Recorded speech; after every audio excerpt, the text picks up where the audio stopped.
dunia dan seisinya ini bagi Allah tak sama nilainya dengan sebelah sayap lalat. Barang siapa yang beramal untuk akhiratnya, Allah akan cukupkan baginya urusan dunia. Sayati zamanun 'alan nasi as-sabiru fihim qalqabit al-jamarah. Akan ada satu masa di akhir zaman yang berpegang teguh dengan agamanya seperti orang yang sedang memegang bara api.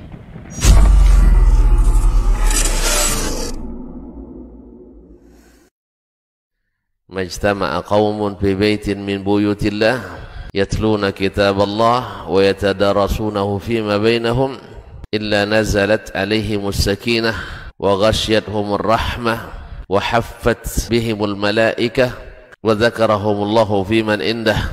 Tidaklah suatu kaum duduk di salah satu rumah Allah membaca ayat-ayat Allah dan sama-sama mempelajarinya kecuali turun kepada mereka as-sakinah, ketentraman dan kenyamanan, wa ghasyiyatuhumur rahmah, dan mereka diliputi pula oleh rahmat, kasih sayang dari Allah Subhanahu wa taala, wa haffat bihimul malaikah, dan mereka pun dikelilingi oleh para malaikat karena malaikat suka majlis-majlis zikir dan ilmu.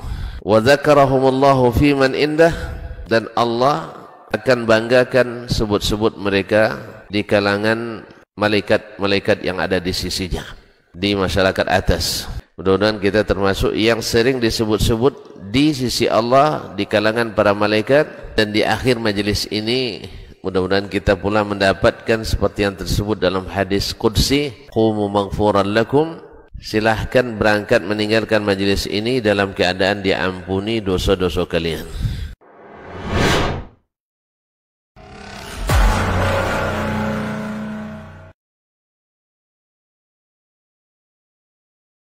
Bismillah, Assalamualaikum warahmatullahi wabarakatuh. Alhamdulillahirabbil alamin, hamdan katsiran thayyiban mubarakan fi kama yuhibbu rabbuna wa yarda, amma ba'd. Para pemirsa KMTV dan juga Generasi Robani dimanapun antum berada, alhamdulillah kita bersyukur kepada Allah tabaraka wa taala untuk kesempatan pagi hari ini kita kembali dimudahkan untuk berjumpa di program Diktat, Dialog Keilmuan Islam bersama Ustadz. Dan alhamdulillah untuk kesempatan pagi hari ini kita mengangkat sebuah tema yang kita beri judul 2/3 ilmu. Ini seperti apa dan bagaimana? Seperti biasa nanti kita akan mendengar masing-masing uraian dari narasumber kita yang sudah berhadir di studio untuk kesempatan pagi hari ini. Salawat dan salam kepada Rasulullah Sallallahu Alaihi Wasallam selaku kedua dan uswah kita dalam kehidupan. Senantiasa kita bermohon salawat dan salam kita bisa tersambung kepada seluruh keluarga beliau, kepada para sahabat-sahabat beliau, dan tentunya kepada orang-orang yang senantiasa istiqomah menjaga dan menjalankan ajaran serta sunnah-sunnah beliau hingga akhir hayat nanti. Taib Generasi Robani dan pemirsa KMTV dimanapun antum dan antuna berada, seperti biasa di program ini kita akan mendengarkan jabaran masing-masing dari narasumber kita untuk materi yang sudah akan kita bahas sebentar lagi insya Allah. Kita sapa dulu guru-guru kita yang sudah hadir di studio. Ada guru kita Ustadz Dr. Dasman Yahya Ma'ali LCMA Hafizahullah Ta'ala. Assalamualaikum warahmatullahi wabarakatuh Ustaz. Kabar baik Ustaz ya? Alhamdulillah. Khair Ustaz. Sabahul khair Ustaz. Kemudian ada guru kita Ustaz Dr. Hidayatullah Ismail LCMA Hafizahullah Ta'ala. Assalamualaikum Ustaz. Sehat Ustaz? Alhamdulillah. Khair. Kemudian ada guru kita Ustaz Dr. Helmi Basri LCMA Hafizahullah Ta'ala. Assalamualaikum Ustaz. Sehat Ustaz ya? Alhamdulillah. Barakallahu fiik, jazakallahu khairan Ustaz untuk kesempatan sudah hadir di studio, dan insya Allah sesaat lagi kita akan mendengarkan masing-masing jabaran dari guru-guru kita terhadap tema yang akan kita bahas, yaitu 2/3 ilmu. Tanpa memperpanjang mukadimah, kita akan langsung saja mendengarkan penjabaran yang pertama. Seperti biasa kita minta kesediaan kepada guru kita Ustaz Dr. Dasman Yahya Ma'ali LCMA Hafizahullah Ta'ala. Falyatafadhal mashkur Ustaz. Nah. Bismillahirrahmanirrahim. Assalamualaikum warahmatullahi wabarakatuh. Alhamdulillahi rabbil alamin, wal aqibatu lil muttaqin, wala udwana illa 'alal zalimin. Asyhadu an la ilaha illallah wahdahu la syarika lah, al malikul haqqul mubin, wa asyhadu anna Muhammadan abduhu wa rasuluhu sayyidul amin. sallallahu alaihi wa ala ali baitihi tayyibin wa azwaji tahirati ummahatil mu'minin wa ashabihil qadatil ghurril mayamin wattabi'ina lahum bi ihsanin ila yaumiddin, amma ba'd. Fa ahlan wa marhaban bikum jami'an al-mustami'ina wal mustami'at wal musyahidina wal musyahidat. Alhamdulillah pagi ini cuaca sangat cerah. Mudah-mudahan secerah hati kita dengan iman dan Islam. Salawat dan salam kepada baginda Nabi alaihi salatu wassalam yang membawa kita dengan ilmu yang mencerahkan dan adab yang membahagiakan dan menyenangkan. Alhamdulillah kita bertemu di acara dialog ini, dialog keagamaan bersama Ustadz. Saya minta izin kepada kedua tuan guru kita, Dr. Hidayatullah Ismail hafizahullah, Dr. Helmi Basri hafizahul maula, dan kepada kawan kita yang setia yang menjadi host dan presenter kegiatan ini, Ustaz Renadi Amran, dan kawan-kawan yang bertugas di KMTP, Radio Rabbani, dan channel-channel lain yang ikut menyiarkan kegiatan ini. Pertama kita memohon kepada Allah Subhanahu wa taala, mudah-mudahan Allah memberikan kita keikhlasan dalam amalan, dalam ucapan dan keyakinan. Dan kita juga berharap mudah-mudahan apa yang kita sampaikan bermanfaat terdahulu pada diri yang menyampaikan. Karena apalah artinya kita menyampaikan tetapi kita tidak mengambil manfaat daripadanya.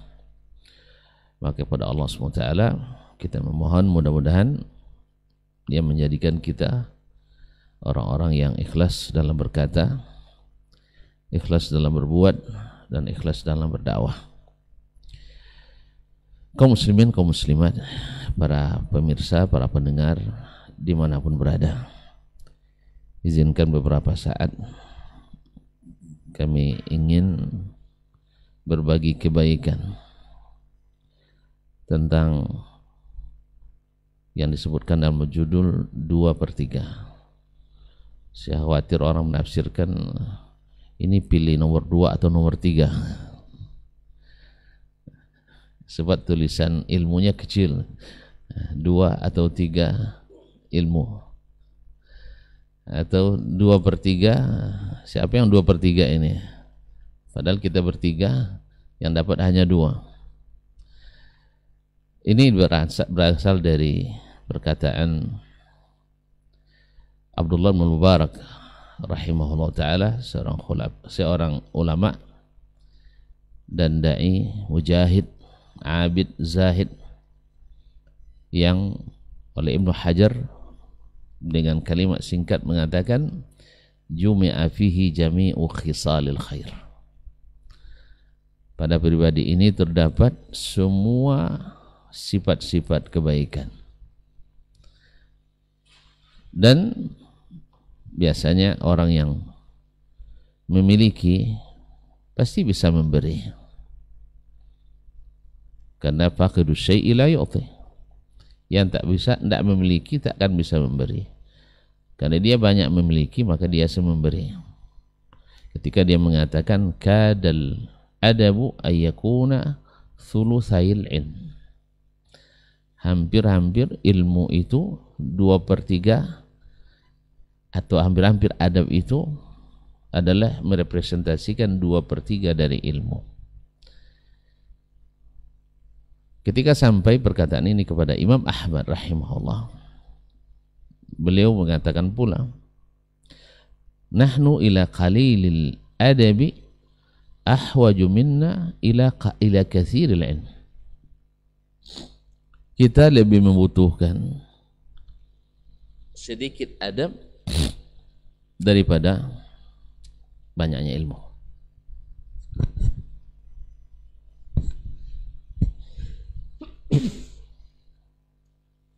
Alhamdulillah. Kita membutuhkan atau lebih membutuhkan sedikit adab daripada banyaknya ilmu. Kenapa? Kaum muslimin, kaum muslimat dirahmati Allah Subhanahu wa taala. Ibnu Qayyim rahimahullah mengatakan dalam Miftahu Daris Sa'adah atau yang lainnya, fa innal adaba unwanu sa'adatil mar'i wa falahihi.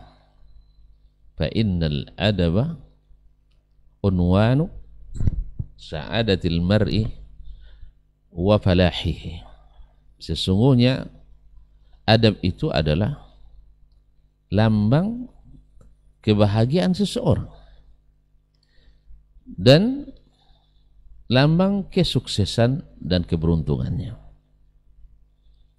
Sebab orang yang beradab selalu senang bahagia dan selalu masalahnya terasa mudah, yang berat terasa ringan, yang berat terasa ringan, yang susah akan terasa mudah. Makanya Nabi SAW seperti yang diriwayatkan oleh Ummul Mukminin Aisyah radhiyallahu taala anha, maka Nabi sallallahu alaihi wasallam yantaqimu min nafsihi. Maka Nabi sallallahu alaihi wasallam yantaqimu li nafsihi. Walakin idza tuhikat maharimullah. Lakin idza tuhikat maharimullah faghadiba lillahi ta'ala. Nabi SAW tak pernah membalas keburukan yang dia berikan kepada dirinya atau diarahkan pada dirinya. Tetapi kalau syariat Allah, kehormatan agama Allah, hal-hal yang diharamkan Allah dilanggar, beliau marah lillahi ta'ala. Maka tidak heranlah Nabi SAW di saat beliau kadang-kadang dicari oleh orang Badui, ayyukum Muhammad, kan tidak dipanggil Ustadz Muhammad ya, tidak dipanggil Rasulullah, tidak dipanggil Nabiullah, tidak dipanggil Habib Asy-Syarif atau Sayyid. Ayyukum Muhammad, mana kalian Muhammad? Tak duduk pula, tak salam dulu. Padahal orang Islam. Tapi Nabi SAW, ini orang jahil. Ini orang jahil, kita orang berilmu. Jangan sampai turun pula seperti orang jahil. Maka Nabi SAW, na'am ana Muhammad, saya yang Muhammad. Subhanallah, dia tidak marah, dia tidak cemberut, dia tidak menghukum, karena dia tahu ini orang jahil. Kemudian ada orang yang menarik bajunya dari belakang sampai membekas pada leher Nabi SAW di depan para petinggi sahabat. Beliau pemimpin tertinggi umat. Subhanallah, maza ada Rasulullah SAW ala yatabassam. Nabi tak menambah kecuali dengan tersenyum. Allah bi abi wa ummi harus bi abi wa ummi salatu rabbi wa salamu alaihi. Subhanallah, tersenyum engkau ya Rasulullah. Engkau disakiti, engkau direndahkan, yang datang pula minta pula bawa proposal. Awak bawa proposal, salah duduk aja tak disetujui. Ya, lupa hormat dari pintu masuk, disuruh balik lagi, belum disetujui. Ini tidak ditarik.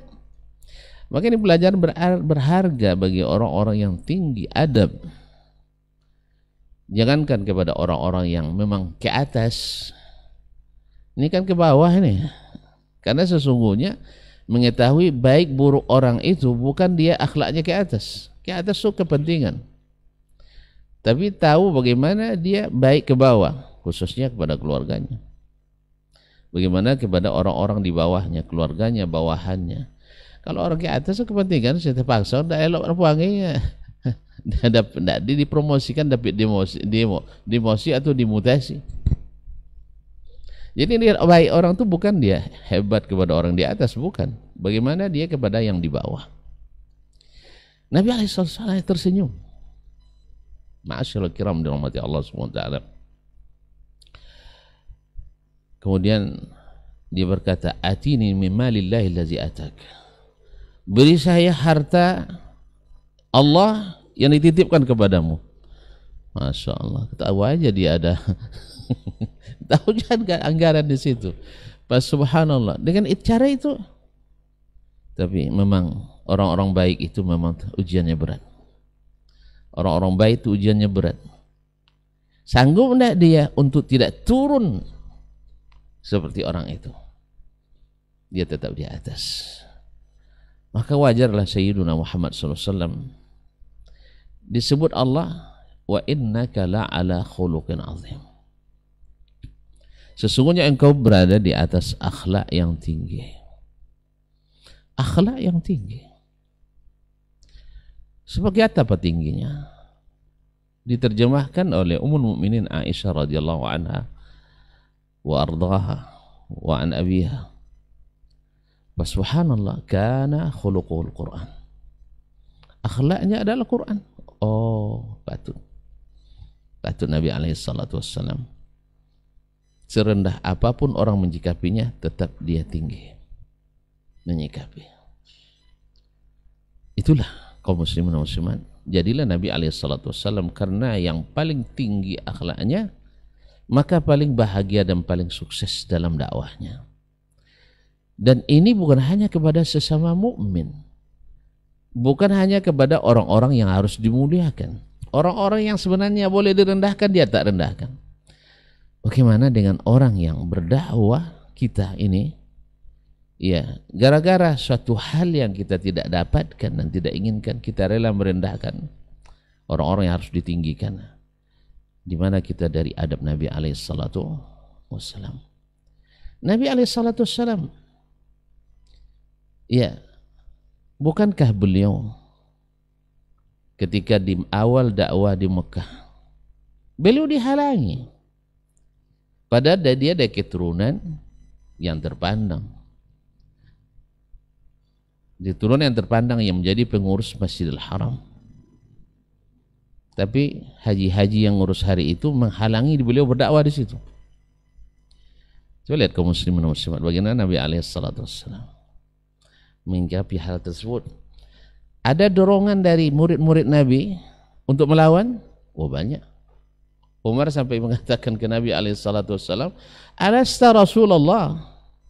Engkau bukankah Rasulullah? Naam, bala ya Umar, ana Rasulullah. Alasna alal haq? Kita di atas kebenaran? Naam ya Umar, bala nahnu alal haq. Falimada nardar mazallata au kama qala lidinina, kenapa kita rela agama kita direndahkan? Nabi SAW tidak terprovokasi. Ini seharusnya kita, semua kita, masing-masing kita punya murid, punya jemaah, punya orang-orang dekat yang membantu dakwah kita. Saya pernah pesankan kepada kawan-kawan yang bersama saya, kalau antum nak marah kepada orang, jangan pimpinan yang marah, suruh yang di bawah yang marah. Sebab kalau pimpinan yang marah, siapa yang akan damaikan nanti? Yes, ya? Kalau pimpinan top leadernya yang sudah marah, siapa yang akan damaikan? Ini maksudnya marah ke pihak luar maksudnya. Ada pihak luar yang mungkin berbuat tidak pas menurut kita. Jangan kita yang marah. Suruh bawahan kita. Nanti kita datang, seolah-olah kita mendamaikan dan memperbaiki. Tapi kalau kita siapa perbaiki? Saya mau kesan bawahnya, kopral jenderal saya maunya. Kopral sama jenderal sama perangainya. Kasar. Enggak. Karena kalau sudah sampai ke leader pimpinan, kita harus beda caranya dengan ketika masih prajurit yang memang jadi di lapangan. Makanya orang-orang hebat itu adalah kaum muslimin, adalah kata Nabi SAW, laisa syadid bisur'ah. Bukan orang yang kuat itu yang pandai bergulat, enggak. Lakin man yamliku nafsahu indal ghadab. Siapa yang bisa menahan dirinya ketika marah. Dia bisa rifq, lemah lembut, bisa halim, bisa bijak. Bukan justru memberikan ucapan-ucapan yang provokatif, yang bisa mendorong orang untuk berbuat hal-hal yang negatif. Lihat bagaimana Syekhul Islam Ibn Taimiyah rahimahullah, datang musuh yang menyebabkan dia teraniaya, dipenjara, dikucilkan, dilarang kitab-kitabnya. Ketika muridnya datang, lah mampu sudah mati dengan bahasa yang tidak bagus. Katanya, la tu'ini syaitan ala akhik. Jangan kau tolong syaitan terhadap saudaramu. Ikhwan. Dan beliau jadilah orang pertama yang melayan. Dan mengatakan kepada keluarganya, saya pengganti ayah kalian setelah ini. Apapun yang kalian butuhkan, saya akan berikan. Allahu Akbar. Adab fil muntaha. Bukan justru setelah dia lepas, setelah dia dapat kemuliaan, merendahkan orang. Orang per orang saja tidak. Bagaimana dengan kalau seandainya sampai kita merendahkan lembaga? Yang bila lembaga ini direndahkan, seperti lembaga pemerintahan, lembaga keulamaan, bila direndahkan, umat segan kepada siapa? Dan ini kaum muslimin dan muslimat rahmati Allah. Inilah yang ditengokkan para ulama-ulama besar seperti Imam Ahmad rahimahullah, 4 khalifah, karena terjadi pembisik dan pembusuknya para ahli bidah dan ahwa sampai menyiksa Imam Ahmad. Tapi setelah di masa Al-Wathiq dia mendapat tempat, banyak pula pejabat-pejabat yang menghasung Imam Ahmad untuk balas dendam. Kata Imam Ahmad, enggak. Amma fima baini wa bainahu faqad ahlaltuhu. Antara saya dengan dia saya sudah serelakan. Amma fima bainahu wa baina Allah fa ila Allah. In syaa azaba wa in syaa ghafaralah. Ini adab, bimuntal adab. Makanya benarlah Imam Ahmad rahimahullah ketika dia mengatakan, Ra'aitu tis'ata a'syaril adabi fit taghaful. Saya melihat 9 dari 10 adab itu pada suka melupakan kesalahan orang lain. Bukan memaksakan diri untuk berbalas dendam dan memuaskan nafsu. Sehingga kita menjadikan orang itu seperti sapu, menjadikan orang itu seperti sampah, kita jatuhkan sejatuh-jatuhnya. Apalagi lembaga yang diisi oleh orang-orang yang harus kita hormati, baik pemerintah maupun lembaga keulamaan. Mudah-mudahan Allah SWT memberikan kita orang-orang yang sabar seperti sabarnya Nabi SAW. Bahkan Nabi saya disuruh untuk sabar kama sabara ulul azmi minar rusul. Semoga kita betul-betul menjadi orang-orang yang mengikut Nabi SAW qaulan wa amalan wa i'tiqadan. Barangkali ini sekedar pembuka, tentu biasa seperti biasa, itu penjabaran yang kita tunggu dari kedua tuan guru. Terima kasih dan mohon maaf. Wassalamualaikum warahmatullahi wabarakatuh. Waalaikumsalam warahmatullahi wabarakatuh. Baik, barakallahu fiik, jazakallahu khairan untuk pendahuluannya. Kita akan lanjut mendengarkan dari guru kita Ustaz Dr. Hidayatullah Ismail LCMA hafizahullah taala. Falyatafadhal mashkur Ustaz. Bismillahirrahmanirrahim. Assalamualaikum warahmatullahi wabarakatuh. Alhamdulillahilladzi hadana li hadza wa ma kunna linahtadiya laula an hadana Allah. Asyhadu an la ilaha illallah wahdahu la syarika lah wa asyhadu anna Muhammadan abduhu wa rasuluh sallallahu alaihi wa ala alihi wa ashabihi wa man tabi'ahu bi ihsan ila yaumiddin. Wa ba'd. Para guru, para masyayikh yang kita muliakan, guru kita Dr. Dasman dan guru kita Dr. Ilmi Basri, seluruh ikhwah yang ada di studio, saudara-saudari kaum muslimin dan muslimat dimanapun berada, Alhamdulillah, segala puji dan syukur hanya milik Allah Subhanahu wa taala. Kemudian salat dan salam untuk Nabi kita yang mulia sallallahu alaihi wasallam. Mudah-mudahan kita selalu dibimbing, diberi taufik oleh Allah untuk bisa meningkatkan dan membuktikan kecintaan kita dan ittiba kita kepada baginda kita alaihi salatu wassalam. Para ikhwah sekalian, pada pagi yang barokah ini kita belajar kembali untuk melihat kebesaran Islam yang mana ini merupakan bagian daripada hal yang pokok, yaitu tentang bagaimana kita menghargai ilmu dan para ahli ilmu. Kita tahu bahwa kedudukan para ulama di dalam Islam bukanlah kedudukan yang sederhana. Mereka, para ulama, warasatul anbiya. Mereka adalah orang-orang yang diberikan Allah Subhanahu wa taala ilmu dan ditinggikan derajatnya. Allah Subhanahu wa taala menyebutkan tentang ahli ilmu, orang-orang yang beriman dan orang-orang yang berilmu di dalam Al-Qur'anul Karim. Allah puji dengan pujian yang sangat tinggi.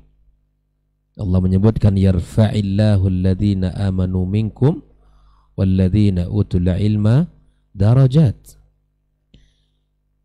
Ya, bahwa orang-orang yang beriman dan mereka berilmu, Allah memberikan kedudukan dengan meninggikan kedudukan mereka beberapa derajat dibandingkan dengan orang-orang awam, dibandingkan orang-orang yang tidak memiliki ilmu. Ya. Allah yang meninggikan mereka dan Allah yang memuliakan mereka. Maka tinggikan para ulama, muliakan para ulama.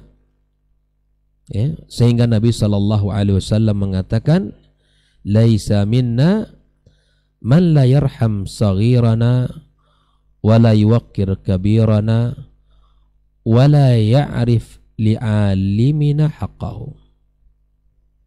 Bukanlah dari umat kami, kata Nabi SAW, orang yang tidak menyayangi orang yang kecil dan tidak menghormati orang yang besar, dan tidak mengetahui tentang haknya para alim. Haknya para alim untuk dimuliakan, untuk diangkat, untuk disanjung, untuk diberikan maqam, kedudukan. Karena sesungguhnya memuliakan para ulama dan meninggikan mereka dengan menjaga lisan kita, dengan menjaga ucapan kita, dengan menjaga sikap kita kepada mereka, itu kita adalah sedang menghormati dan memuliakan Allah Azza wa Jalla. Kenapa? Karena Allah meninggikan mereka, Allah muliakan mereka, lalu kemudian sikap kita adalah dengan memuliakan mereka. Dan menghina para alim ulama, menghina ahli ilmu, menghina ilmu dan para ahlinya, itu berarti kita merendahkan syariat ini. Ikhwatal kiram rahimakumullah. Allah Subhanahu wa taala bahkan menyuruh kita, orang-orang awam, masyarakat, untuk bertanya kepada mereka dalam urusan agama. Allah berikan sebuah kedudukan dan bagian yang berhak untuk menjawab suatu perkara adalah mereka. Allah muliakan, Allah tinggikan mereka, Allah angkat mereka, dan kemudian kita disuruh untuk bertanya kepada mereka. Ya, ini bentuk penghormatan kepada para ulama.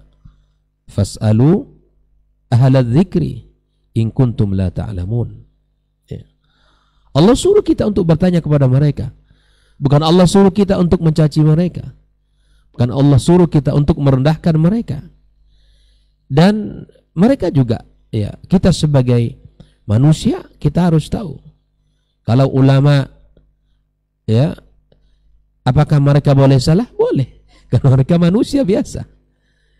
Makanya subhanallah, ya, menjaga diri terhadap para ulama adalah masalah asas, bukan masalah furu', masalah asasi. Ya. Bahwa kita menghargai dan memuliakan mereka adalah masalah yang pokok di dalam agama kita. Ya, karena Allah memuliakan mereka dan Allah menyuruh kita untuk bertanya kepada mereka sebagai ahli ilmu, ahli dzikir. Kalau kita tidak tahu, maka kembalikan semua permasalahan kepada mereka yang mereka mengetahui banyak dalil dari Al-Quranul Karim, yang mereka mengetahui dari sunnah Nabi Sallallahu Alaihi Wasallam, dan mereka memiliki ya ilmu-ilmu yang bisa kemudian melahirkan sebuah hukum dari ayat-ayat Al-Quran dan hadis Nabi Sallallahu Alaihi Wasallam. Maka ikhwatal kiram rahimakumullah, kita disuruh Allah untuk ya memuliakan mereka. Bahkan Allah Subhanahu wa taala juga menyebutkan kedudukan mereka ini dengan mengatakan innama yakhshallaha min ibadil ulama. Ya, manusia, banyak manusia ini. Yang manusia yang paling takut kepada Allah mereka para alim ulama. Mereka ahli ilmu yang memiliki ya ilmu yang diamalkan bersumber kepada Al-Quran dan Sunnah Nabi SAW, dan mereka mengamalkan ilmu mereka. Maka innama yakhshallaha min ibadil ulama. Innama ini adalah adatul hasr, yang artinya bahwa hanya mereka lah para alim ulama. Para ulama inilah yang hanya takut kepada Allah Azza wa Jalla. Makanya kita disuruh untuk memuliakan mereka, menjaga lisan kita kepada mereka, menjaga sikap kita kepada mereka. Seperti saya katakan tadi bahwa alim ulama juga salah. Kesalahan-kesalahan ya kita maklumi. Maka seperti yang disampaikan oleh guru kita tadi, bahwa ketika disuruh oleh Allah Azza wa Jalla untuk memuliakan para ulama, maka mari kita lihat ya adab-adab seperti apa dahulu ya adab-adab yang dicerminkan oleh para generasi salaf ya, kepada para ulama mereka, kepada para guru mereka yang telah mengajarkan ilmu kepada mereka. Nah, subhanallah, kalau kita bicara tentang adab sebelum ilmu, maka jelas ya itu adalah urutannya. Adab lebih didahulukan sebelum ilmu. Ya. Makanya kata para ulama dalam ungkapan mereka, anta ta'allamal adaba qabla an tata'allamal ilm. Engkau belajar adab ya sebelum engkau belajar ilmu. Nah, ini kaitannya bahwa dengan kita memuliakan para ulama, maka kita harus beradab kepada mereka sebelum kita mengambil daripada ilmu-ilmu mereka. Kenapa kita mesti beradab kepada para ulama? Karena wabil adabi tafhamul ilm. Dengan adab itu kita akan bisa memahami ilmu. Tadi berkata Imam Ahmad, subhanallah ya, memang banyak orang yang banyak ilmu tapi nggak beradab, itu yang dilahirkan bukan kebaikan. Tapi kita walaupun sedikit ilmu, para ulama orang-orang dahulu masya Allah keberkahan ilmu mereka karena pada adab mereka itu sendiri. Ikhwatal kiram rahimakumullah. Ambil contoh Abdullah ibnu Abbas radhiyallahu taala anhu. Siapa yang tidak kenal dengan Abdullah ibnu Abbas? Kedudukannya dalam Islam, lautan ilmu, ya, turjumanil Quran, habrul ummah, alim min ulama, mendapatkan doa dari Nabi kita sallallahu alaihi wasallam, Allahumma faqihu fid din wa 'allimhu ta'wil. Allah faqihkan dia dalam agama ini dan ajari dia ilmu at-ta'wil, ilmu tafsir. Namun mari kita belajar dari adab beliau. Seperti apa contoh yang harus kita ambil dari beliau, ya, radhiyallahu ta'ala an. Ibnu Abbas ketika mendatangi rumah Zaid ibn Sabit ya dia mendapati dalam keadaan tidur, ingin belajar. Ia tidak ngetuk pintu rumah Zaid bin Sabit sampai Zaid terbangun dan keluar dari rumah. Setelah keluar dari rumah, maka kemudian mereka pergi, dan yang memegang tali kendaraan Zaid adalah Ibnu Abbas radhiyallahu taala anhu. Bayangkan, dimuliakan gurunya, dihormati. Siapa Abdullah Ibnu Abbas? Bukan orang sembarangan. Dengan sikap yang seperti itu, Zaid juga merasa sungkan kepada sahabat Nabi yang mulia ini. Tapi apa kata Abdullah bin Abbas? Hakadha umirna bi ulama'ina. Beginilah kami diperintahkan untuk beradab kepada ulama kami. Bayangkan, subhanallah.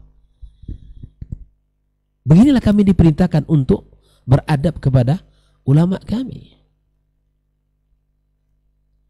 Imam Syafi'i, kalau tidak salah saya membaca bahwa suatu ketika melihat seorang badui, ya, yang kemudian dia mengatakan hadza syekhi. Ya, semua orang merasa ini gimana pula kok bisa orang badui ini ya bisa menjadi guru. Ialah kemudian dia ceritakan ternyata dia dapat sebuah kesimpulan ilmu di mana dia mengajarkan kalau seekor kalb, anjing itu, kalau dia sudah bahasa ya, idza balagha gitu. Itu apa bahasa ini? Kalau dia sudah dewasa, kalau bahasa kita ya. Idza akal.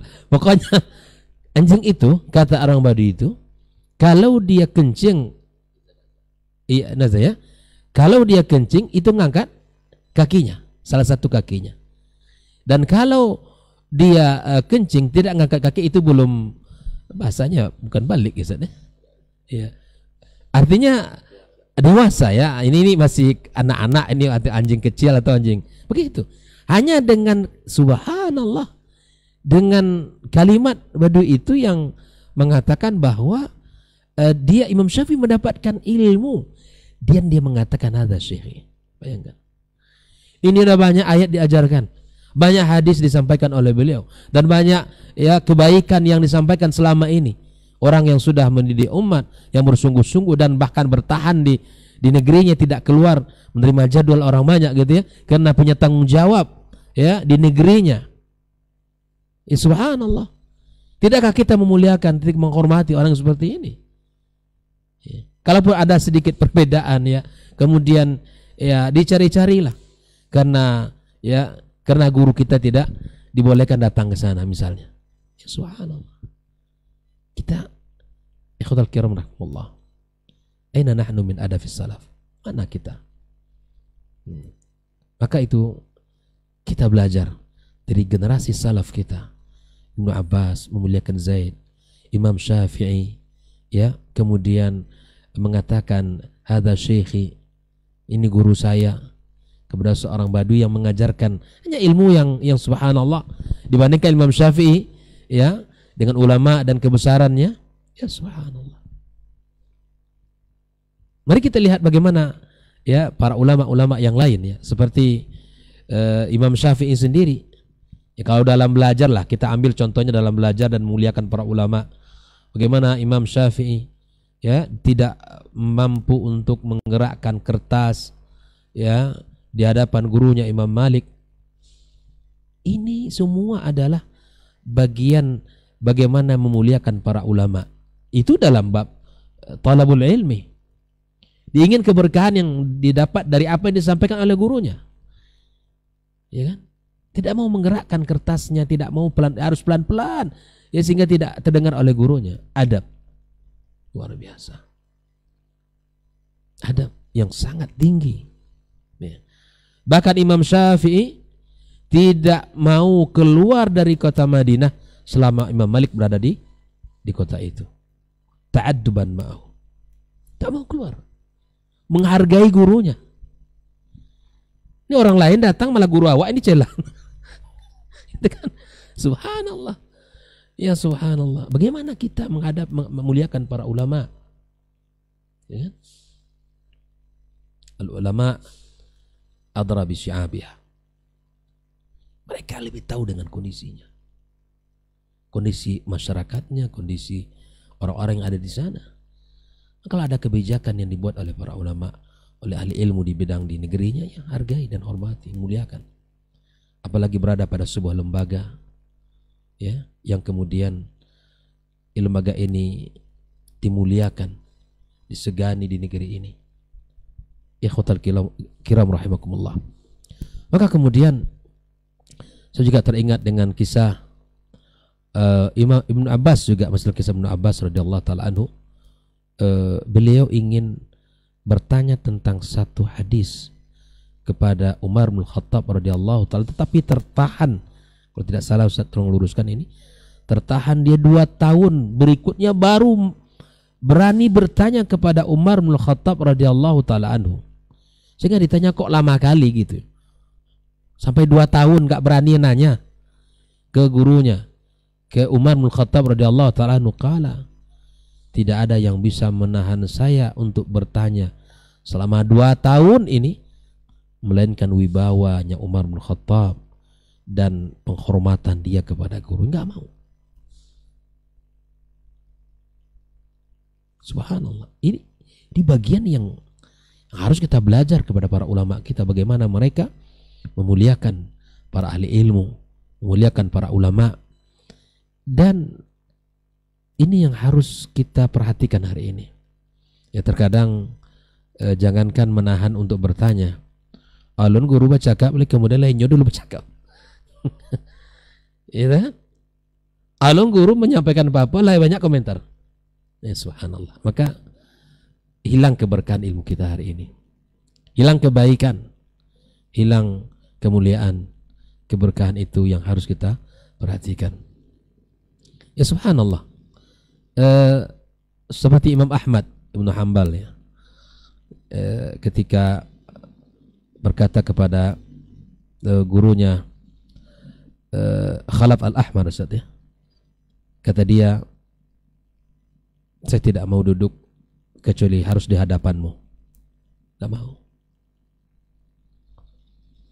Saya tidak mau duduk disejajarkan dengan dirimu. Saya seharusnya malu juga nih sebetulnya duduk dengan Ustaz Dasma, dengan Ustaz Elmi ini. Cuma mereka tahu waduknya luar biasa. Ya subhanallah, ilmu mereka banyak.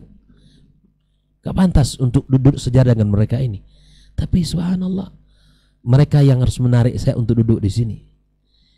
Ini Imam Ahmad nggak mau duduk depan gurunya. Nggak mau duduk disejajarkan kecuali harus duduk depan gurunya, bayangkan. Tapi beliau begitu besar, ulama Ahlus Sunnah, dengan keluasan ilmu dan kedalamannya. Ya subhanallah, kalimat-kalimat seperti ini yang kita butuhkan. Maka nasihat ini tentu untuk diri saya dan kepada seluruh kita kaum muslimin rahimakumullah. Ya, kalau dulu, ya, misalnya guru-guru yang telah mengajarkan, ya, kita, ya, alif bata, ya, kemudian A B C D, yang hari ini mereka, ya, mungkin secara kedudukan atau keluasan atau mungkin tidak seperti kita hari ini, maka jangan lupakan. Jangan lupakan ulama, jangan lupakan ahli ilmu, jangan lupakan mereka yang telah mengajarkan banyak kebaikan kepada kita. Banyak kebaikan kepada kita.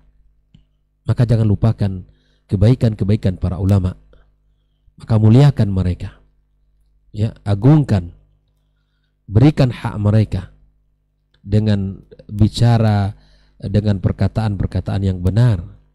Bukan perkataan-perkataan yang memojokkan, yang mencerca, menghina, ya, dan sebagainya. Ya. Dan sekali lagi saya katakan bahwa memuliakan para ulama adalah perkara yang asas dalam agama kita. Dia bukan perkara-perkara yang ringan, tapi adab adalah sesuatu yang agung. Hilangnya adab di dalam kehidupan kita terhadap ahli ilmu, maka tentu hilangnya ilmu kita dalam kehidupan ini. Maka tentu masih banyak contoh-contoh yang dalam kehidupan para ulama, ya, bagaimana mereka, ya, menghadap guru mereka, bicara kepada guru-guru mereka. Dan ini sungguh sangat banyak dalam kitab-kitab para ulama, dan kita sangat butuh kepada akhlak-akhlak yang seperti ini. Ya, subhanallah, Ya, ketika kita mendapatkan akhlak-akhlak mereka yang mulia, yang santun, yang tawadu, ya maka kita tiru dan kita muliakan. Saya yakin dengan memuliakan guru-guru kita, tidak akan hina kita di hadapan Allah Subhanahu wa taala. Nabi SAW mengatakan, tidak ada satupun orang yang tawadu karena Allah kecuali Allah angkat dia. Allah angkat, pasti Allah angkat. Yakinlah, bukan akan semakin hina, ya, tapi dia akan dimuliakan dan diangkat derajatnya oleh Allah Tabaraka wa Ta'ala. Barangkali ini sekilas yang bisa saya sampaikan tentang kemuliaan Islam di dalam menjaga ilmu dan ahli ilmu, dan kemuliaan akhlak para ulama di dalam memuliakan para ulama, ya, dalam memuliakan para ahli ilmu. Sungguh sangat banyak tadi tentang bagaimana mereka bersikap, ya, kepada sesama sahabat, kemudian kepada sesama para ulama, ya, mereka menjaga lisan dan akhlak. Bayangkan Ibnu Abbas radhiyallahu ta'ala anhu begitu hebatnya, tapi dia sanggup memegang tali kendaraan Zaid bin Thabit radhiyallahu ta'ala anhu. Wallahu ta'ala alam. Wabillahi taufik. Wassalamualaikum warahmatullahi wabarakatuh. Waalaikumsalam warahmatullahi wabarakatuh. Barakallahu fiik, jazakallahu khairan untuk penjabaran berikutnya, dan kita akan sempurnakan dengan mendengarkan kembali penjabaran atau penjelasan dari guru kita Ustaz Dr. Helmi Basri LCMA hafizahullah taala. Falyatafadhal mashkur Ustaz. Nah. Bismillahirrahmanirrahim. Assalamualaikum warahmatullahi wabarakatuh. Alhamdulillahirabbil alamin wal aqibatu lil muttaqin wala udwana illa 'alal zalimin. Asyhadu an la ilaha illallah wahdahu la syarikalah wa asyhadu anna Muhammadan abduhu wa rasuluh la nabiyya ba'da. Guru-guru kita yang sama-sama kita muliakan, Dr. Dasman, Dr. Hidayatullah, semoga Allah selalu menjaga mereka.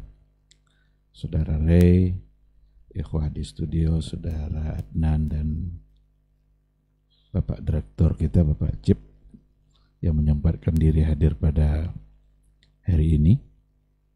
Ikhwah sekalian yang menyaksikan acara kita serta mendengarkan dimanapun berada, semoga kita semua adalah orang-orang yang senantiasa dimudahkan oleh Allah untuk istiqamah di jalan sunnah Rasulnya. Bersyukur kita kepada Allah Subhanahu wa ta'ala pada pagi yang insya Allah penuh dengan kebaikan dan penuh dengan keberkahan. Kita kembali dimudahkan untuk menajak sebuah kegiatan yang kita beri nama dengan Diktat Dialog Keislaman bersama Ustadz. Mudah-mudahan dialog ini selalu menghadirkan manfaat, memberikan dan menawarkan solusi-solusi untuk berbagai persoalan agama yang dihadapi oleh umat. Kita pantas bersyukur karena semua ini terlaksana hanya karena izin Allah Subhanahu wa ta'ala. Mudah-mudahan acara ini tetap eksis di masa-masa akan datang. Berselawat dan bersalam kita kepada Rasul kita yang mulia Nabi Muhammad sallallahu alaihi wasallam. Allahumma shalli ala Muhammad wa ala ali Muhammad. Mudah-mudahan kita senantiasa dimampukan pula oleh Allah untuk selalu bisa membuktikan cinta kita kepada beliau, karena beliau adalah orang yang sangat mencintai kita. Rasulullah Sallallahu Alaihi Wasallam adalah orang yang sangat merindukan saudara-saudaranya. Saudara-saudaranya adalah orang-orang yang meskipun tidak pernah melihat dan bertemu secara langsung, tapi mereka siap untuk beriman, percaya dan tunduk kepada sunnahnya. Mudah-mudahan semua kita bisa mendapatkan syafaat dari beliau insyaAllah di hari mahsyar. Amin, amin ya rabbal alamin. Tema kita pada hari ini adalah 2/3 ilmu atau 2/3 agama. Karena ilmu itu sesungguhnya adalah agama. Inna hadzal ilma dinun. Fanzuru amman ta'khuzu dinakum. Sesungguhnya ilmu ini adalah agama, maka tengok-tengoklah dari mana kamu akan mengambil agama itu. Dan 2/3 yang dimaksud di sini adalah adab. Dan memang ini judul yang sangat tepat untuk kita angkat pada hari ini, melihat kondisi kehidupan umat manusia dan juga umat Islam pada hari ini. Meskipun sudah dimudahkan oleh zaman yang semakin canggih, tetapi di satu sisi ada yang semakin terkikis dan semakin kurang. Kecanggihan zaman, kecanggihan teknologi membuat kita bisa mudah dalam segala hal, mudah dalam mendapatkan kebutuhan-kebutuhan dalam kehidupan kita. Termasuk salah satu yang dimudahkan itu adalah untuk mendapatkan ilmu juga. Betapa banyak orang sekarang dimudahkan untuk mendapatkan ilmu melalui teknologi. Tapi ternyata di satu sisi, meskipun di tengah-tengah kemudahan yang ada di kehidupan modern hari ini, tapi ada sesuatu yang ternyata semakin kurang dan terkikis, yaitu adab. Padahal adab itu adalah 2/3 dari ilmu atau 2/3 dari agama. Maka benarlah tadi yang dikatakan oleh guru kita, menyampaikan apa yang dikatakan oleh Imam Ahmad, sedikit adab itu lebih jauh kita butuhkan daripada banyaknya ilmu tetapi tidak beradab. Ulama-ulama terdahulu ternyata memang juga mengedepankan adab daripada ilmu. Ada di antara mereka yang mengatakan, darastul adaba 30 sana, summa darastul ilma 20 sana. Saya belajar adab itu 30 tahun. Saya pelajari adab itu 30 tahun. Setelah itu belajar ilmu 20 tahun. 30 untuk adabnya, 20 untuk ilmunya. Berarti lebih lama mempelajari adab daripada mempelajari ilmu. Maka pantas memang dikatakan bahwa adab itu 2/3 dari ilmu atau 2/3 dari agama. Imam Malik seperti yang beliau katakan, saya diperintahkan oleh ibu saya untuk mengambil adab dulu dari guru saya sebelum mengambil ilmu. Ambil dulu adabnya, setelah itu baru ambil ilmunya. Di antara ibu-ibunya para ulama dulu juga, dalam catatan sejarah para ulama itu banyak yang memang nampak di situ bahwa adab adalah sesuatu yang harus lebih didahulukan. Ada di antara mereka, hai anakku, pergilah kamu belajar kepada si fulan, andaikan 3 hari adabmu tidak berubah, berarti kamu bukan akan menjadi ahli ilmu.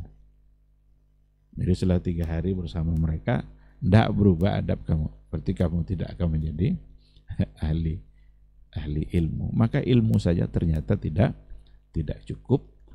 Yang akan menyempurnakannya adalah adab atau akhlak. Dan ternyata kalau kita tengok hadis-hadis Nabi, Rasul diutus ternyata juga untuk menyempurnakan akhlak. Innama bu'itsu liutammima makarimal akhlak. Saya diutus sesungguhnya adalah untuk menyempurnakan akhlak. Jadi banyak sekali nas-nas yang ada, ungkapan-ungkapan yang ada, ibu-ibunya para ulama terdahulu memang selalu saja mementingkan adab dan mengedepankannya daripada ilmu. Karena percuma saja menjadi seorang yang berilmu kalau seandainya dirinya tidak dihiasi dengan adab. Barangkali ini juga lah yang membuat kita pantas untuk mengulang apa yang dulu dikatakan bahwa perbedaan antara manusia dengan hewan itu ada pada akal. Tapi ternyata bukan. Perbedaannya ada pada adab. Beda antara manusia dan hewan itu ada pada adab, bukan pada akal. Karena hewan itu banyak yang cerdas. Hewan itu jangan dikira tidak ada akalnya. Ada al-aqlul gharizi, ada naluri. Induk ayam kalau dia bersama anak-anaknya, lalu ada orang lewat, induk ayam itu akan mengelilingi anaknya untuk menjaga. Bagaimana seekor burung bisa membuat rumah dibantu oleh pejantannya untuk nanti dia bisa bertelur. Yang tidak dimiliki oleh hewan itu al-aqlul mudabbir, akal untuk mengatur masa depan nanti. Gubernur Riau siapa itu tidak ada di pikiran. Di pikiran hewan itu tidak ada. Ya akan jadi wali kota apa, tapi akal dalam artian untuk diri dia punya. Oleh karena itu beda antara manusia sama hewan bukan pada akal tapi pada adab, bukan pada rasionalitasnya, tapi justru ada pada akhlak dan adab. Sehingga orang-orang yang tidak beradab itu kal-an'am nanti, sama dengan hewan. Itulah yang membuat para ulama dulu yang sangat mengedepankan adab, dan buahnya nampak gitu. Ketika mereka mengedepankan adab sampai 30 tahun baru ilmunya 20 tahun, ternyata nampak hasilnya gitu. Ketika adab itu dimiliki, pada akhirnya memang mereka adalah orang-orang yang bisa menghargai ilmu dan menghargai ulama. Karena dengan adab yang dia miliki, dia menghargai ilmu dan dia menghargai para ulama. Nah, inilah contoh-contoh yang tadi sudah banyak sekali guru kita Dr. Hidayatullah, Dr. Dasman menyampaikan bagaimana adab-adabnya para ulama. Bisa saja dia lebih besar tingkat kealimannya, tapi dengan adab yang dia miliki, dia menghargai ilmu yang ada pada seseorang, menghargai seseorang yang mungkin saja lebih rendah daripada dia. Itu tidak mungkin bisa terjadi kecuali karena adab. Nah, dan kalau seandainya adab yang tidak ada, meskipun dia mungkin ada ilmunya, tapi kalau tidak ada adab, dia tidak akan menghargai ulama.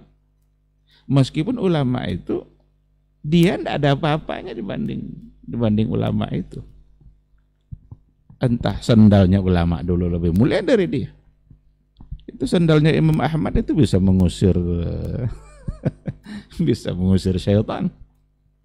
Ada orang yang kesurupan, dibilang ke Imam Ahmad, ya Syekh, ini ada orang kesurupan nih, tolong diruqyah. Bawa sandal saya ke sana. Lari tunggang langgang itu syaitan itu. Jadi kalau tidak beradab, meskipun ada ilmu, tapi tidak nampak adab dia, bagaimana dia menghargai para ulama. Ulama-ulama besar yang diakui keulamaannya oleh dunia, buku-bukunya dipakai, disebut yang ada di pelataran di kaki bukit. Tetapi kalau kita dengar tulisan-tulisan apa kata-kata yang dia ucapkan, sangat tidak tidak pantas untuk mengucapkan itu. Itu tandanya dia tidak punya adab dan dia tidak mengerti dengan diri dia sendiri. Orang-orang yang tidak beradab tentu akan diikutkan nanti oleh kesombongan. Kesombongan itu akan menghanyutkan dia, merusak akhiratnya. Iblis kan karena tidak beradab. Tidak beradab, dia tidak diberikannya ketaatannya kepada Allah sampai akhirnya dia menghinakan dirinya sendiri. Jadi ikhwati fillah, nampak oleh kita pentingnya tema ini untuk kita angkat, bahwa sesungguhnya adab itu adalah 2/3 dari ilmu, 2/3 dari agama.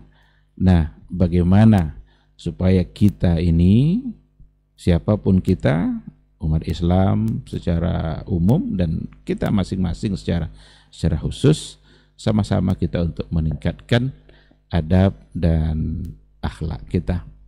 Yang pertama sekali ya adab kita kepada Allah, adab kita kepada Rasulullah. Kalau ada dalam Al-Quranul Karim, ya ayyuhallazina amanu la tuqaddimu baina yadayillahi wa rasulih. Hai orang-orang beriman, janganlah engkau mendahului Allah dan Rasul.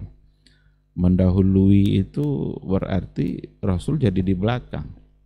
Padahal Rasul kan imam. Imam itu harus di depan.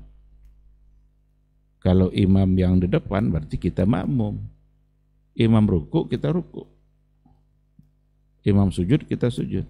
Tapi kalau Rasul yang sudah didahului, berarti kita yang imam sekarang.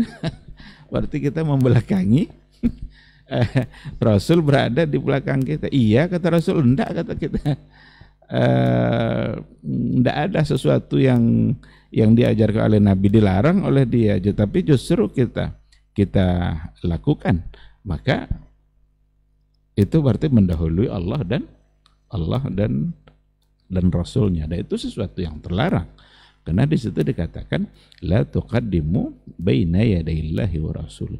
Berapa banyak orang yang mendahului Allah dan Rasul, dia pula yang ingin di depan dengan akal-akal yang dia miliki, dengan analisa-analisa yang ada di pikiran dia, dengan logika-logika yang mereka banggakan, mereka andalkan.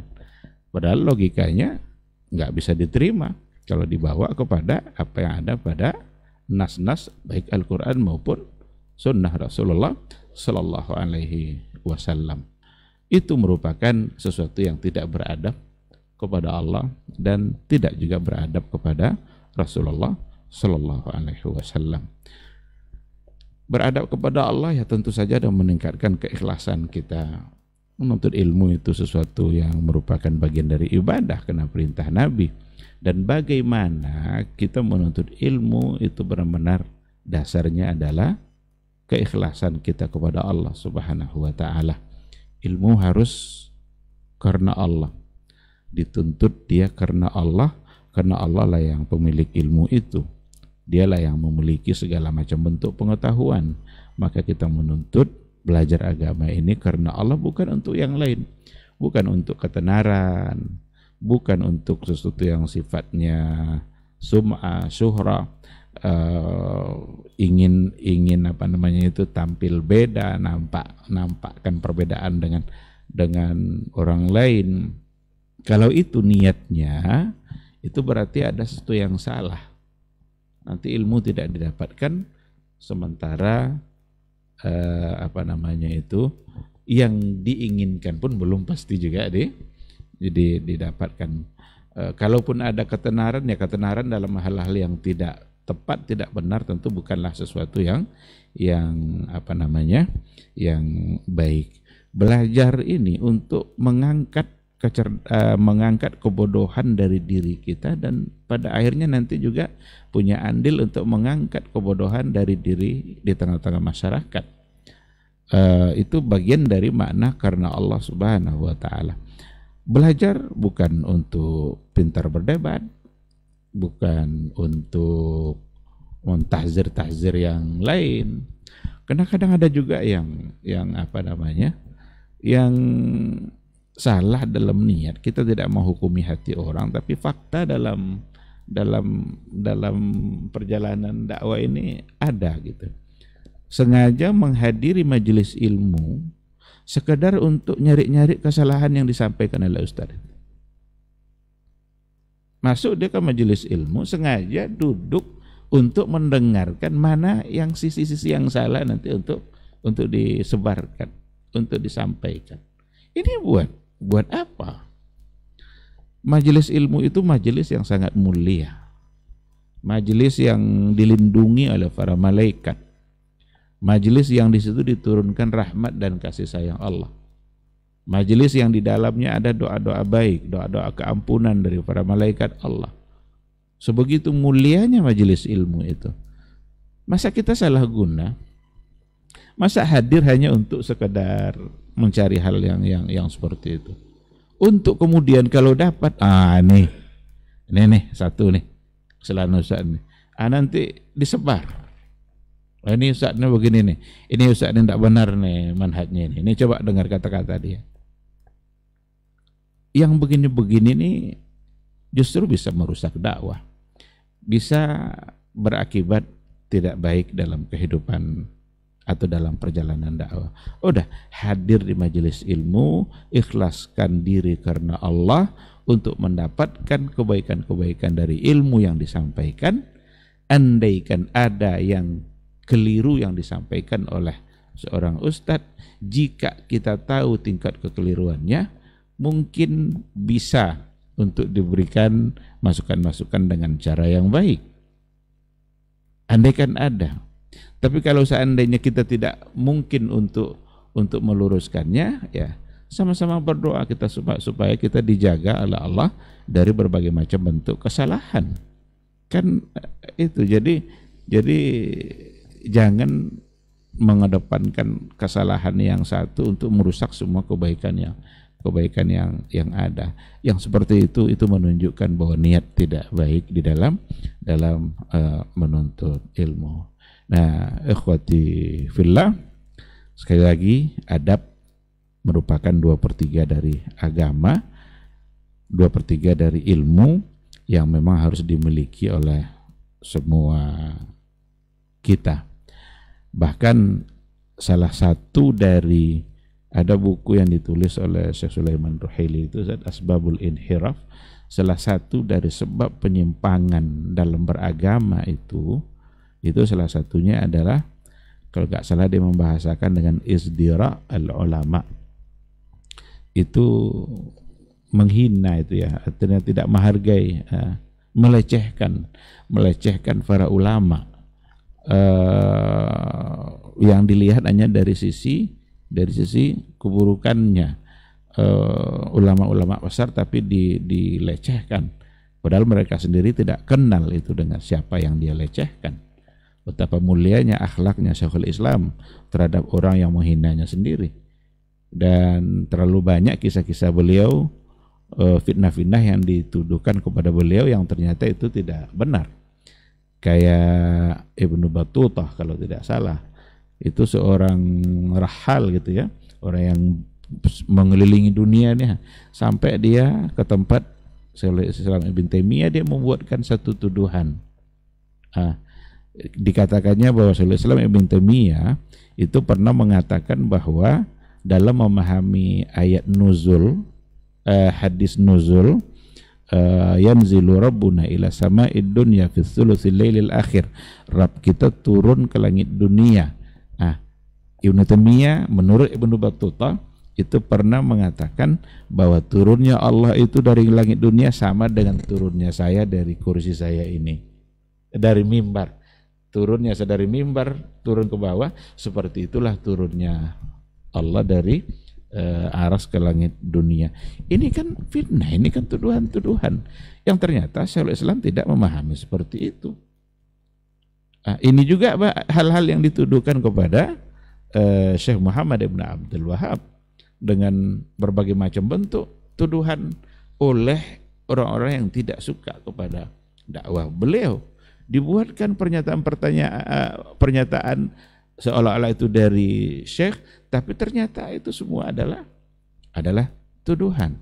Jadi melecehkan para ulama dengan berbagai tuduhan yang tidak pernah dia sampaikan seperti itu.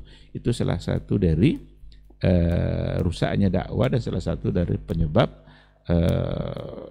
terjadinya penyimpangan di dalam beragama.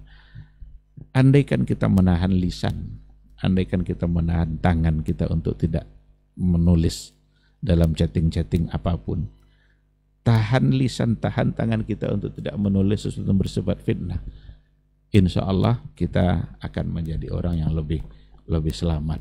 daripada kita bermudah-mudah untuk mengucapkan sesuatu atau menulis sesuatu tentang hal-hal yang kita sendiri ternyata tidak mengerti dalam persoalan yang sesungguhnya. Justru yang timbul adalah kehancuran demi kehancuran, menyebarlah fitnah, rusaklah dakwah, bahkan rusaklah pribadi seseorang gara-gara apa yang ditulis atau gara-gara apa yang diucapkan. Kita khawatir justru yang diinginkan oleh yang menulis itu adalah hancurnya pribadi seseorang tadi. Tapi ketika yang dituduh itu menghadapinya dengan keikhlasan, dia akan tetap eksis. Tengok Syekhul Islam Ibn Taimiyah, berbagai macam tuduhan fitnah yang ditujukan oleh seseorang, seperti yang tadi dicontoh oleh guru kita. Pada saat dia wafat, dialah yang pertama kali hadir melayat ke rumah orang yang selama ini memusuhi. Kalau nggak salah namanya Ibnu Makhluf saja. Ada Ibnu Makhluf, itu luar biasa tuduhannya terhadap Ibnu Taimiyah, caci makinya, dimaki-maki oleh beliau. Pada saat dia wafat, dialah yang pertama hadir untuk melayat.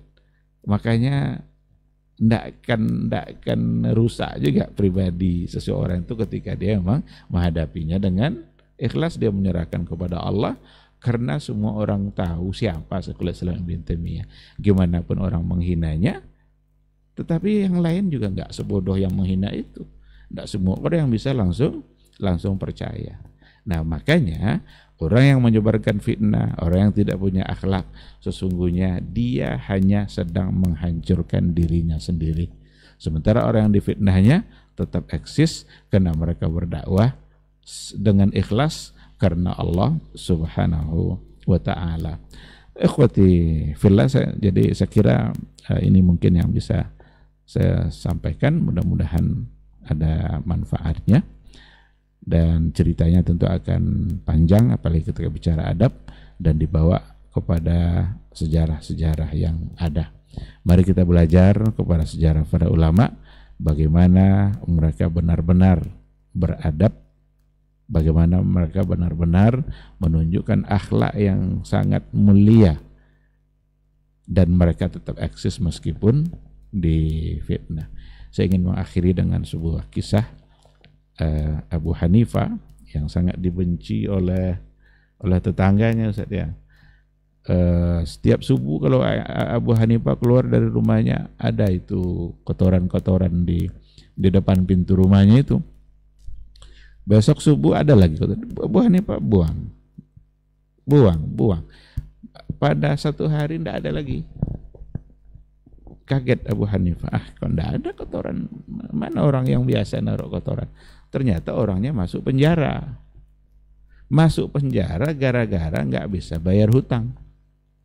Jadi dituntut oleh yang memberikan piutang dan hakim memutuskan dia masuk penjara. Karena Abu Hanifah tahu bahwa dia masuk penjara karena nggak bisa bayar hutang, dialah yang melunasi hutang orang tadi itu. Ini luar biasa sosok Abu Hanifah ketika dia menunjukkan adabnya kepada seseorang. Akhirnya dia dikeluarkan dan dia kaget, kok saya keluar dari penjara? Ternyata yang melunasi hutangnya adalah Abu Hanifah, dan berubahlah sikap orang itu setelah itu. Wajar seorang ulama besar namanya Abu Hanifah dengan ketinggian adab yang dia punya, yang ternyata adab itu sendiri kalau kita jaga dalam diri kita ternyata bisa merubah kepribadian orang-orang yang tidak beradab, berubah menjadi beradab. Maka mari sama-sama kita berupaya, siapapun kita, di level apapun kita, mudah-mudahan kita selalu dapat menjaga adab dan akhlak kita dalam kehidupan. Mari sama-sama kita jaga, terutama akhlak kita kepada Allah, adab kita kepada Rasul, adab kita kepada para ulama, adab kita kepada sesama kita dalam bermasyarakat. Terima kasih. Subhanakallahumma bihamdika asyhadu an la ilaha illa anta astaghfiruka wa atubu ilaik. Wassalamualaikum warahmatullahi wabarakatuh. Waalaikumsalam warahmatullahi wabarakatuh. Baik, barakallahu fiik, jazakallahu khairan Ustaz. Untuk materi kita di kesempatan hari ini 2/3 ilmu. Mudah-mudahan kita bisa menjaga adab, karena ini adalah 2/3 ilmu dan ini juga merupakan 2/3 bagian dari agama kita. Kita coba jawab satu pertanyaan yang sudah masuk di 082174909911. Mudah-mudahan ini bisa menjawab dan nanti setelah ini akan kita tutup dikta kita untuk kesempatan hari ini. Assalamualaikum warahmatullahi wabarakatuh, Ustaz. Ustaz, mohon nasihatnya Ustaz. Saat ini betul-betul kacau, bahkan tidak ada porsi dan poksi yang jelas terhadap sesuatu ataupun sesuatu hal. Kita sama-sama ma'ruf dengan polemik yang santer ini terjadi di Sumatera Barat. Pertanyaannya Ustaz, apakah ilmu yang buat kita beradab atau adab yang buat kita paham ilmu? Karena realita di lapangan tidak sedikit hal ini tumpang tindih Ustaz dan bolak-balik. Bahkan ada ahli ilmu yang tidak paham sama sekali dengan adab. Itu sesama ahli ilmu juga. Mohon nasihatnya, jazakallahu khairan Ustaz.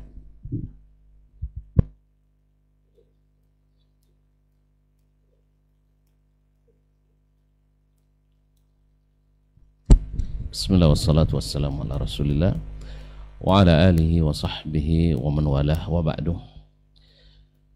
Kalau kita pahami mulai dari Nabi alaihissalatu wassalam, ketika pertama turun ayat kepadanya, Iqra bismi rabbikal ladzi khalaq. Apa kata Khadijah? Wallahi la yukhziyakallah. Walaupun beliau belum tahu, tapi la yukhziyakallah. Innaka la tasilur rahim wa tu'inu ala nawaibid dahr ila akhir ma dzakarat.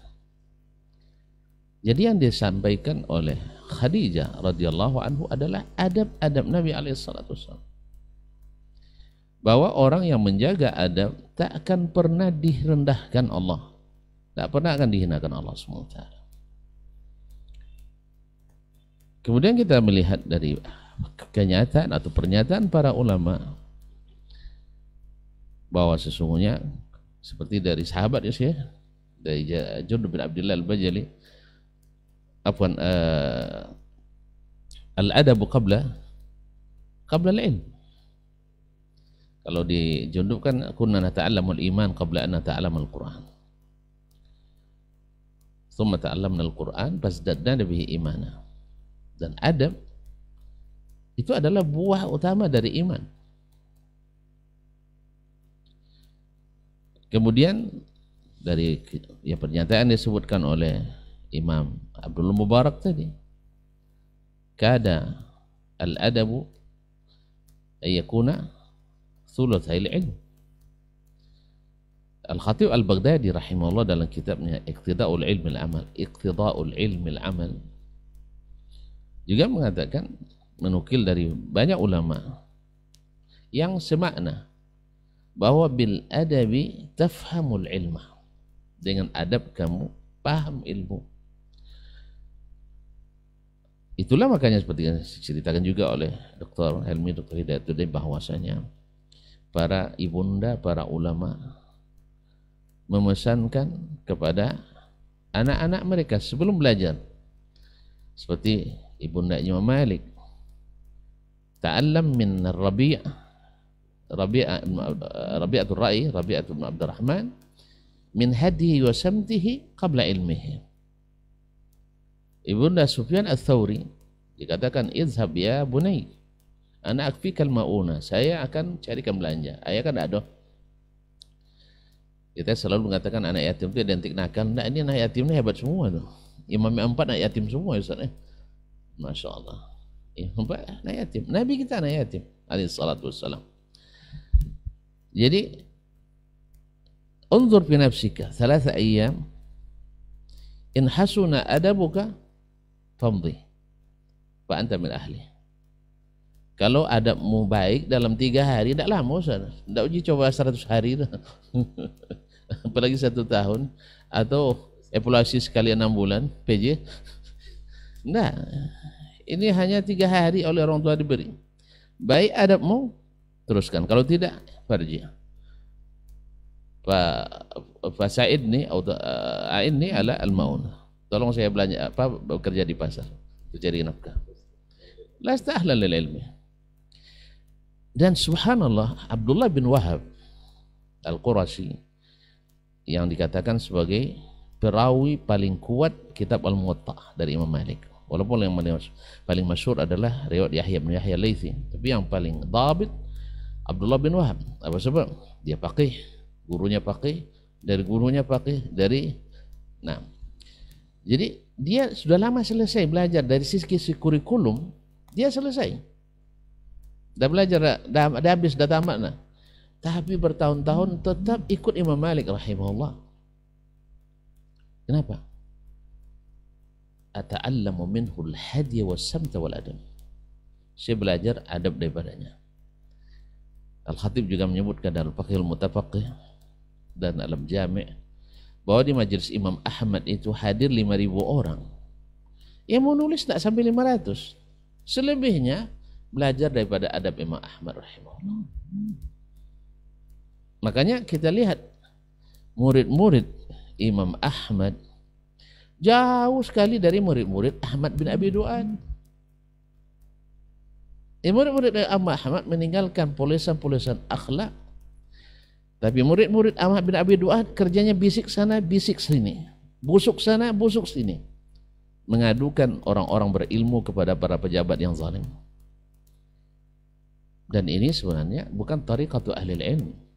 Membisik, membusuk, mengadukan ya orang yang tak sepaham dengan kita, lalu diberantas dengan kekuasaan. Itu bukan cara para anbiya, bukan cara orang-orang saleh, bukan cara duat ilallah. Lihatlah, semua yang musuh dakwah para anbiya selalu memanfaatkan kekuatan penguasa.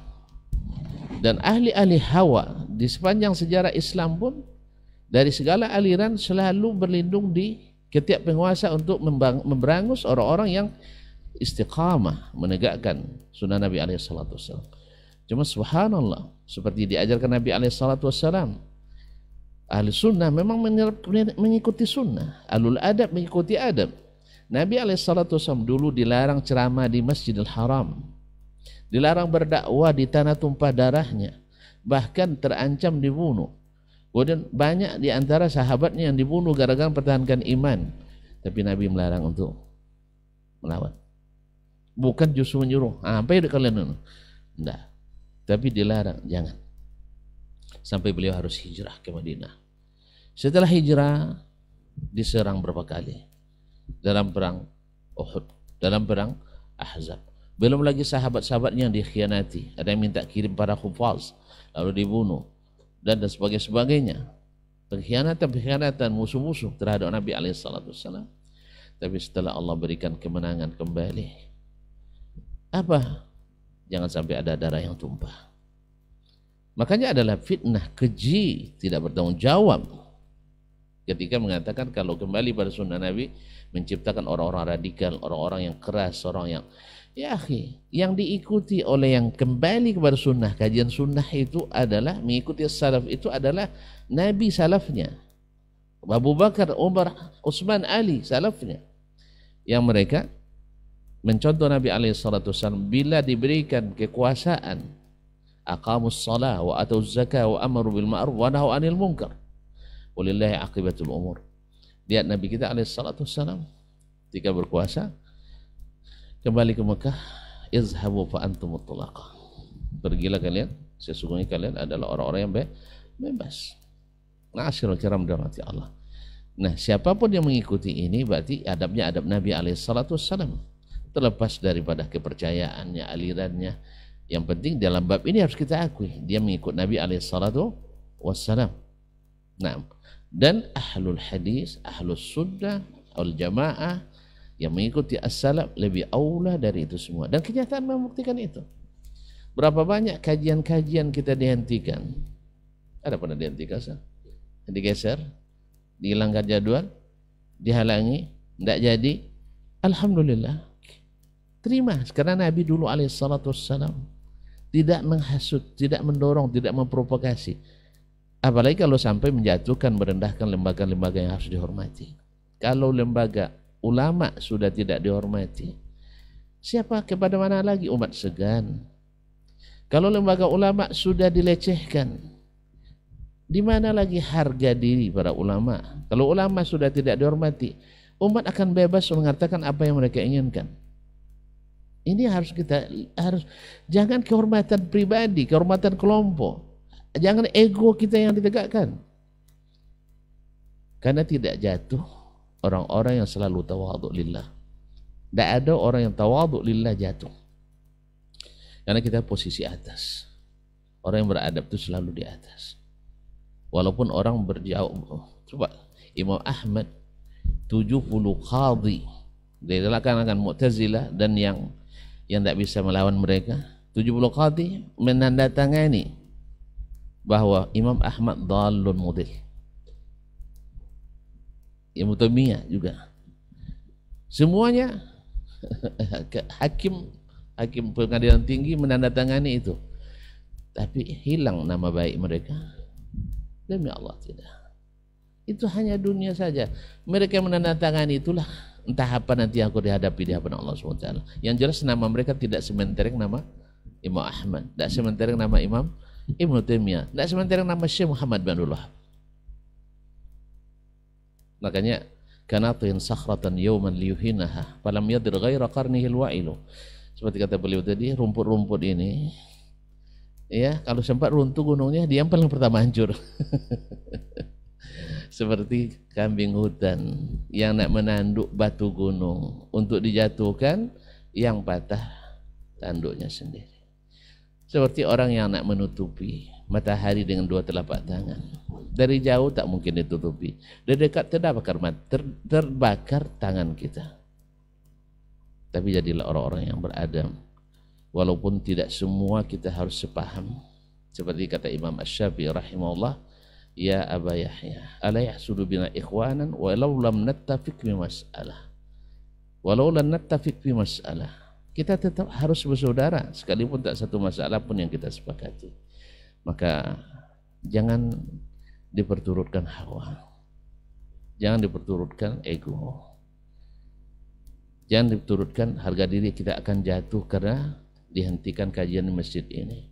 Tidak boleh mengaji di daerah ini. Insya Allah tidak akan jatuh kalau betul-betul kita menjaga adab dan ilmu kita. Tapi justru kalau seandainya kita memaksakan diri, di situ kita akan dinilai oleh umat. Umat juga sudah umat juga bisa menilai. Kita mengajarkan mereka menilai. Kita mengajarkan mereka untuk mengangkangi lembaga-lembaga ulama kita. Jangan salahkan nanti kalau umat kita liar. Ya, dari golongan ini liar terhadap kita, dari golongan kita liar terhadap yang lain. Itu harus kita jaga. Termasuk kita-kita yang sudah ngaji pun. Ini kadang-kadang asal tidak semasjid, tidak saudara, sih. Walaupun sama semuanya, keyakinan sama, ibadah sama, akhlak yang beda. Akhlak yang beda. Yang satu beradab, yang satu kurang adab. Maka itu harus kita jaga, ikhwan. Tadilah katanya, apa gunanya ilmu banyak tetapi tak nampak dalam adab dan akhlak kita. Nabi SAW dipuji Allah dengan akhlaknya tadi. Dan tidak ada yang memberatkan timbangan di akhirat itu melebihi timbangan al-khuluqul hasan. Wallahu ta'ala alam. Oleh sebab itu berbahagialah orang-orang yang senantiasa menjaga adabnya sekalipun ilmunya lebih rendah. Tapi sungguh khawatir kita orang-orang yang tidak menjaga adabnya sekalipun ilmunya setinggi langit. Mudah-mudahan ini pertama untuk saya sendiri. Andainya Allah SWT menilai kita kurang adab, mudah-mudahan Allah haluskan adab kita. Allahumma tahhir qalbi minan nifaq wa lisani minal kadhib wa aini minal khiyanah. Allahumma firil muslimin wal muslimat wal mu'minin wal mu'minat al ahya minhum wal amwat. Wallahu ta'ala alam wa sallallahu ala nabiyyina Muhammad wasallam. Terima kasih. Baik, jazakallahu khairan untuk jawabannya. Ustaz, ada tambahan mungkin barangkali? Ustaz, naam. Fadhal Ustaz. Baik, terima kasih. Bismillahirrahmanirrahim. Alhamdulillah. Wassalatu wassalamu ala Rasulillah wa ala alihi washabihi wa mawala. Saya kira sudah banyak dan cukup yang disampaikan oleh guru kita. Tapi saya ada sedikit yang ingin saya tambahkan tadi. kadang-kadang terjadi itu sesama dai, sesama mubaligh. Ini memang sesuatu yang sangat kita sayangkan, yang seharusnya itu tidak terjadi. Karena kalau sudah sesama dai saling mencaci, lalu siapa yang akan menjadi panduan nanti? Tapi orang-orang yang beradab, kalau dia seorang alim yang beradab, dia pasti tidak akan balas dengan cacian, meskipun dia dihina atau dia dimaki-maki dan lain sebagainya. Dan wallahu alam, biasanya kenapa mesti mencaci pribadi itu biasanya ketika sudah tidak mampu membantah kebenaran yang disampaikan, maka pindah dia kepada pribadinya. Padahal kebenaran disampaikan itu tidak bisa lagi dia bantah, cuma tidak pula bisa dia terima, maka pindah kepada pribadi. Ini Ustadz ini kurang fiknik, ini Ustadz ini tidak paham nahu, ini Ustadz ini tidak punya referensi. Padahal masalah yang tadi ada itu tidak ada disinggung-singgung, karena dia sendiri tidak mampu membantah itu. Nah ini kebanyakan yang terjadi ketika ada kajian-kajian yang disebarkan melalui video, lalu tidak mampu membantah isinya. Yang difitnah nanti atau yang diserang adalah fisik ustadznya atau sosok ustadznya, pribadi ustadznya. Pokoknya, dan itu yang terjadi memang selama ini. Tidak mampu melawan kebenaran dakwah yang dibawa oleh Syekh Muhammad bin Abdul Wahab, lalu dituduh dia haus darah, dia mengafirkan kaum muslimin, benci kepada mazhab. Coba saja tengok dari berbagai catatan sejarah, itu selalu seperti itu. Tidak mampu melawan Imam Ahmad, disebarkanlah bahwa Imam Ahmad sesat, karena dia sendiri sebenarnya tidak mampu untuk membantah kebenaran yang tadi. Nah ini, oleh karena itu kita berharap lagi-lagi kuncinya ada pada adab. Jaga lisan baik-baik, jaga tangan kita untuk menulis sesuatu, jaga pikiran-pikiran kita yang buruk, yang hanya ingin mementingkan dan mengedepankan diri kita sendiri untuk menghancurkan orang lain. Itu tidak ada gunanya, karena semua itu nanti akan ada pertanggungjawabannya di hadapan Allah Subhanahu wa ta'ala. Kita berharap ya mudah-mudahan fitnah ini bisa cepat berlalu, Allah bisa merubah keadaan itu. Maka memohonlah kepada Allah, dan kita meminta semua kita mari sama-sama terus belajar. Jangan merasa cukup dengan apa yang sudah ada, karena kalau sudah merasa cukup dengan apa yang sudah ada, seolah-olah itulah akhir dari sebuah kebenaran. Maka ketika ada orang lain yang menyampaikan sesuatu yang berbeda dari kita, itu semangat untuk menyerang dan semangat membantahnya kuat sekali. Padahal dia sendiri yang tidak mau lagi menambah ilmu, udah ditutupnya keran untuk menambah pengetahuannya, merasa cukup apa yang diajarkan oleh guru yang sebelumnya. Guru yang sebelumnya dia sudah punya jasa besar bagi kehidupan kita, bahkan sebagian besar mereka sudah wafat.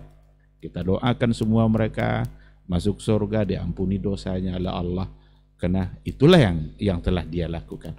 Tapi kita hari ini yang masih diberikan kehidupan dan waktu untuk belajar oleh Allah, tidak boleh kita merasa cukup sehingga apa yang kita dapatkan sebelumnya itulah sebuah kebenaran dan tidak ada lagi kemungkinan untuk berubah.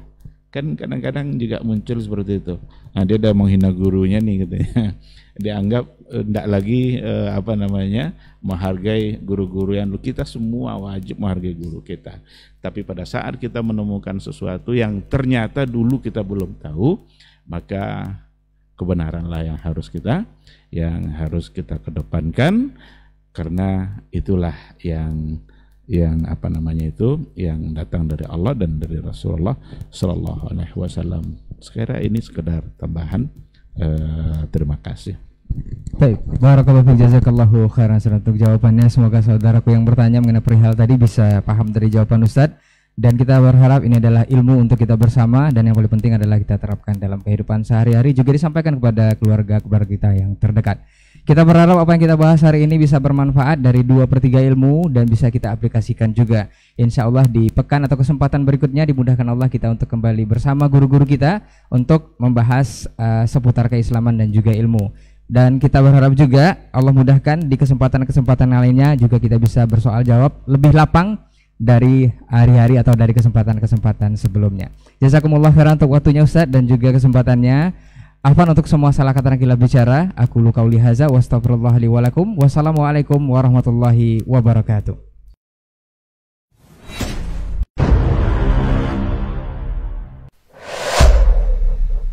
Dunia dan seisinya ini bagi Allah tak sama nilainya dengan sebelah sayap lalat. Barang siapa yang beramal untuk akhiratnya, Allah akan cukupkan baginya urusan dunia. Sayati zamanun 'alan nasi as-sabiru fihim qalqabit al-jamarah. Akan ada satu masa di akhir zaman yang berpegang teguh dengan agamanya seperti orang yang sedang memegang bara